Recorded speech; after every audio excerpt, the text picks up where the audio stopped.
Welcome to our channel, all friends. If you are new to my channel, please subscribe my channel and press the bell icon to stay update for new videos. Thanks. Let's start new video. Today, when I returned home from school, I noticed that my mother seemed more worried and troubled than usual. I asked her the reason for her concern, but she replied, "First, have your meal. We can talk about everything else later." From her tone, I could sense that something very important was being kept from me, and surely it was something worrisome. Just the thought of it made me pause mid-bite, and suddenly I lost my appetite. Noticing how I was barely eating, my mother said, "At least eat properly. You exhaust yourself at school all day, and then you don't even eat well." I told her, "I'm full now. Please tell me what's wrong." Then the news she shared left me deeply worried. Uncle Ahmed had asked us to vacate the house. He had given us a month's time to find another place to live. Hearing this, I became anxious. We had been living in this house for the past 2 years and always paid our rent on time. Uncle Ahmed was a good man. He had never troubled us or made us feel uncomfortable in any way. Whenever there was any small repair or issue in the house, he would get it fixed promptly. But now, knowing that we had to find a new place was distressing. Finding a suitable rental home these days was not easy. And on top of that, landlords often had unreasonable demands. The thought of all the troubling incidents I had heard about made my mind race with worry. It was just my mother and me, two women alone. Where would we go? I told my mother, "I will talk to Uncle Ahmed myself and ask him what the urgency is that he's asking us to leave so suddenly." I was planning to call him in the evening when, unexpectedly, he came over himself. Seeing me, he said, "My dear, I feel ashamed, but I am helpless in this situation. What can I even tell you about my family matters? The truth is, my son and daughter-in-law are having conflicts with my wife. My daughter-in-law has now decided that she no longer wants to live with us. She wants to move out, and unfortunately, this is the only house I have. So I thought it would be best to settle the matter by letting them stay here." Hearing his words, I felt strange. He had only one son, and now even he wanted to separate from them. It was heartbreaking. Uncle Ahmed had taken great care in choosing a bride for his son, yet despite all his efforts, he hadn't found a good daughter-in-law. I understood his helplessness, but leaving this house was not easy for us. It had been a blessing to find such a safe and comfortable place where my mother and I could live peacefully. We always felt secure here. That was why we were so distressed. But what could we do? Everyone has their own struggles. Even though Uncle Ahmed did not want to evict us, his family issues had left him with no choice. So I started searching for a rental house. After school, I would often meet different property dealers. I had even told several teachers at school about our situation, hoping they might help. Today, when I went to school, my colleague Sobia told me, "There is a vacant house in our neighborhood. You should come and see it. I hope things work out for you. It's close to the school, and my house is nearby as well. So we'll be able to visit each other often."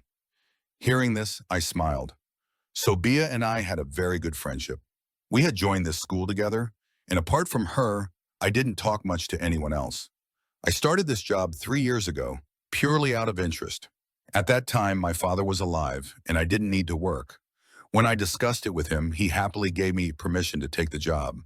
However, after my father's sudden passing, the entire responsibility of the house fell on my shoulders alone. After that, this job became a necessity for me. The school staff was kind and supportive, but the principal's behavior would occasionally change. Whenever he saw me alone, he would talk to me in a strange manner, and his gaze would shift. This deeply saddened me because, when my father was alive, no one had ever dared to look at me inappropriately. But ever since he left this world, even people from our neighborhood and distant relatives had started ignoring me, as if they saw me as an easy target just because I had no male guardian. My mother was right when she said that an alone woman has no place in this world. Whenever a woman steps out to earn a living, she has to face not only prying eyes, but also judgmental words. She had warned me about this when I insisted on working. She was against my decision, saying that since I had completed my education, I should get married and settle down as soon as possible. However, I wanted to use my education, and my father was my biggest supporter in this. At that time, my mother didn't realize that she was opposing something that would later become our only source of support. After my father's death, everyone's attitude toward us changed. People who once treated us as their own completely abandoned us. Their cold behavior broke my mother's heart. Her own siblings, who once adored her and valued her opinion in every little matter, now didn't even bother informing her about family gatherings, let alone asking for her advice. Everyone feared that since we were alone, we might come to them for financial help. But I had made it very clear to my mother that no matter what happened, we would never ask our relatives for assistance. I had a decent salary that was enough for both of us. However, our house was rented, and we were fortunate that Uncle Ahmed was a kind landlord who had never troubled us. But now that he had asked us to vacate the house, I was deeply worried. I had heard all kinds of troubling stories about finding rental houses, and recalling them sent chills down my spine. When I returned home, I told my mother about the vacant house Sophia had mentioned. She said, "I pray that we like the house and that it is suitable for us to live in." The rent should also be reasonable, I thought. After having lunch, I told my mother that I would go and see the house. She objected. "How can you just head out right after coming back from school? It's the afternoon, time to rest. You're already tired from school, and now you want to go looking for a house? It's not appropriate for you to go alone. I will go with you in the evening." I had to convince her with difficulty. I reassured her, "I'll be back soon. Besides, the children who come to me for tuition in the evening will be arriving soon. I'd already given them 2 days off because I wasn't feeling well. If I take another day off today, their parents will start complaining unnecessarily." That's why I wanted to complete all my tasks before evening. Time was flying by, and half the month had already passed. We had to vacate the house by the 1st of next month, no matter what. I didn't want to put Uncle Ahmed in an uncomfortable position. Whenever he talked about vacating the house, he seemed ashamed, even though it was his own house and he had every right to ask us to leave. But he was a kind man who understood that society doesn't let single women live in peace. I had no idea where we would go next or what struggles awaited us. As soon as I stepped outside, the scorching sun greeted me. The heat was intense, but I couldn't postpone today's task to tomorrow. The moment I stepped out of the house, I ran into Salman, who was standing at the shop across the street with his friends, chewing betel leaf. As always, his eyes lit up the moment he saw me. I felt a deep sense of disgust and quickly averted my gaze. He seemed surprised to see me at this time, probably wondering where I was heading. I saw him start moving towards me, but I ignored him and stepped onto the road. I couldn't stand the sight of him. He was the most notorious loafer in the neighborhood. Everyone feared him, and respectable girls would change their route just to avoid crossing his path. And I, who didn't even have the protection of a father, wanted to stay as far away from him as possible. Luckily, I found a rickshaw right on the road. I gave the driver my destination, and he drove off with me. There was another young man already seated inside the rickshaw. Both of them looked decent, at least from their appearance, but I didn't pay much attention. My mind was too occupied with my own worries. I kept thinking, what if I didn't like the house? What if the rent was too high? That would mean more hassle, more house hunting, more exhaustion. Just then, my wandering gaze landed on something ahead. It looked like Salman riding a motorbike, but he was wearing a helmet, making his face unclear. The mere thought of him sent another wave of uneasiness through me, and I looked away again. But then something made me freeze in shock. The rickshaw had taken a different route than the one I had instructed. Alarmed, I immediately pointed it out to the driver. He casually replied, "The main road is blocked, so all the vehicles are taking this route. It's a shortcut. We'll reach in 10 minutes. A strange sense of anxiety gripped me. What if he took me somewhere else? Sensing my discomfort, he quickly added, "Don't worry at all. I will drop you safely at your destination." "If this road weren't blocked, we would have taken the usual route," he reassured me, in such a way that I fell silent. I thought to myself, these men seem decent. What harm could they possibly do to me? I had traveled in rickshaws countless times, and nothing bad had ever happened before. My mind drifted away from suspicion, and I got lost in my thoughts again. It wasn't until the rickshaw suddenly stopped in front of a dilapidated building that I snapped back to reality. Startled, I looked around. The place was completely deserted. There was an old, crumbling structure that looked like it had once been a petrol pump, but it was now in ruins. No one seemed to pass by this area. I turned to the driver and asked, "Why did you stop here?" His demeanor changed instantly. In a rough tone, he ordered, Get out of the rickshaw, now! The shift in his attitude made it clear. I was in serious danger. Terrified, I jumped out of the rickshaw and tried to run, but it was useless. They caught me immediately, grabbed my hand, and started dragging me toward the abandoned building.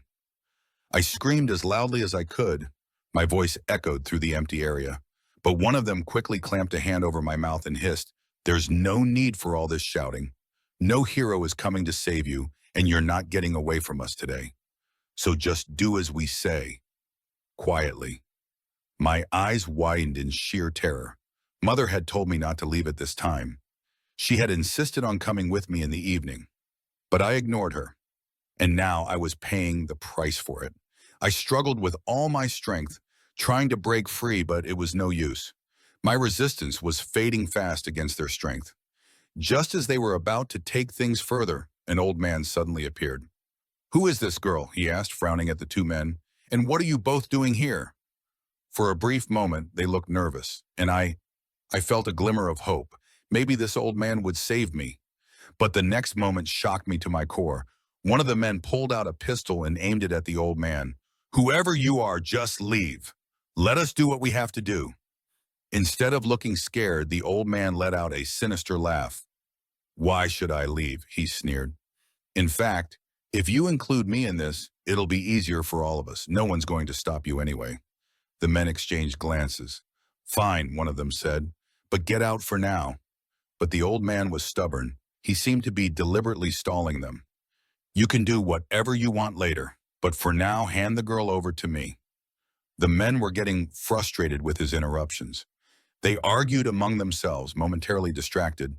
That was my chance. Not far from me, there was a pile of dirt and some wooden planks. I didn't hesitate for even a second. In one swift motion, I grabbed a handful of dirt and flung it into their eyes. They cried out, momentarily blinded. Without wasting a second, I picked up the wooden planks and hurled them at them before bolting toward the exit.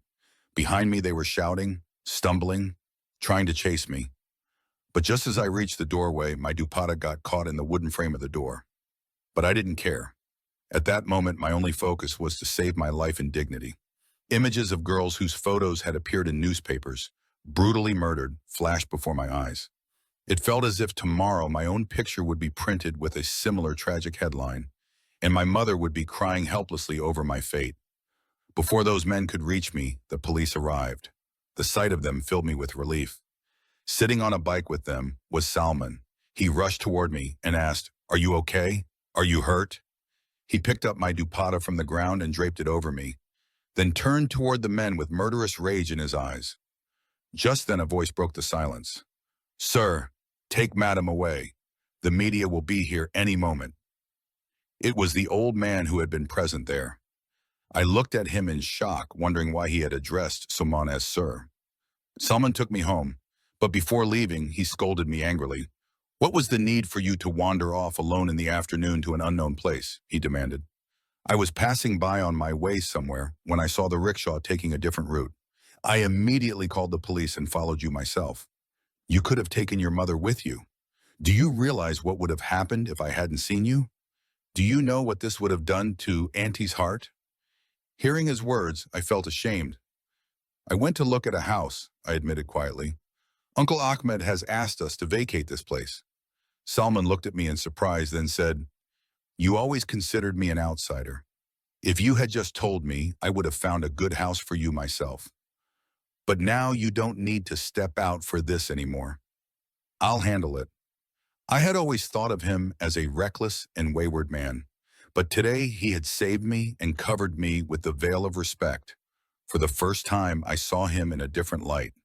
Before leaving, he strictly instructed me not to tell my mother or anyone else about what had happened. "There's no need to worry her unnecessarily," he said, and so I kept it from my mother. A few days later, Uncle Ahmed came to our house again. He told us that he had reconciled with his daughter-in-law and that we could stay in the house for as long as we wanted. Hearing this, my mother and I thanked God. Life slowly returned to normal, but now I hardly saw someone anywhere. Unknowingly, I found myself waiting for him. A few days passed, and one day when I came home, I found some women visiting. As soon as they saw me, they hugged me warmly, showering me with affection. After they left, I turned to my mother, confused. Who were they? I asked eagerly. My mother smiled.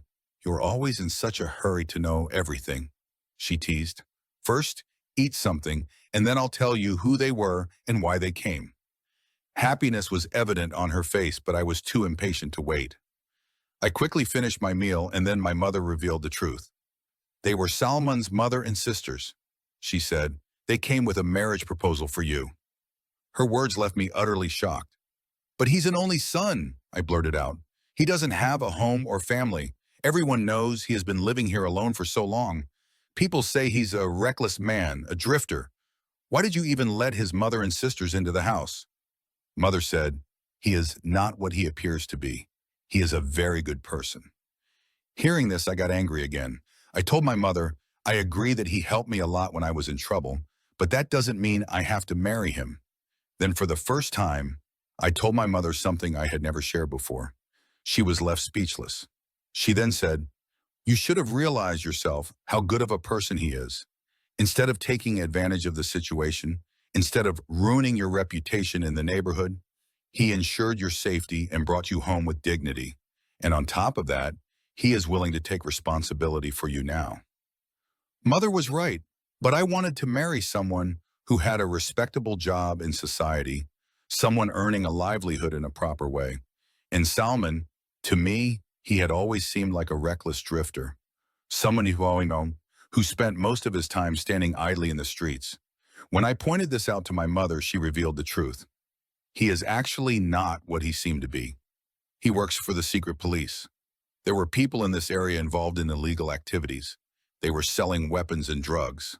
Outwardly, they seemed like decent people living here to avoid suspicion. Salman suspected them, which is why he disguised himself and stayed in this neighborhood to keep an eye on them. Now that those criminals have been arrested and their crimes have been proven, he no longer needs to live here in disguise. That's why he has returned to his real home. Now that his work is done, he has finally revealed his true identity to us. But his mother and sisters have made me promise not to tell anyone about this. I was stunned. It had never even crossed my mind that this was the truth about Salman. I had always assumed he was nothing more than a wayward, careless man. Now I was lost in thought. Mother gave me time to think, and I did. I realized that he was truly the best choice for me. He had neither taken advantage of my vulnerability nor used my situation against me. Instead, he was ready to cover me with the veil of respect. If it had been any other man in his place, he might have spread rumors about me throughout the neighborhood, making it impossible for me to get married. Mother was right. I could see that she was happy with this proposal, and she truly wanted me to marry Salman, and my happiness lay in hers. The next day, when I told her my decision, she looked relieved and said, I had always wished for you to marry Salman. Later, I spoke to Salman over the phone. I told him, even after marriage, I want to continue working because I want to take responsibility for my mother myself. His response filled my heart with joy. He said, you are free to do whatever you want. There will be no restrictions from my side. And if you wish, your mother can live with us. She is like a mother to me, too. I can take responsibility for her as well. Hearing his words, I felt immense happiness. His family was also very kind, and so I married Salman and left with him to start my new life. At first, my mother refused to come with us, but after a few days, Salman insisted and brought her home. His family welcomed her with open hearts and happily let her stay with us. Time proved to me how right my decision had been. I am deeply grateful to my Lord for blessing me with a husband like Salman, a man who makes me feel safe and protected.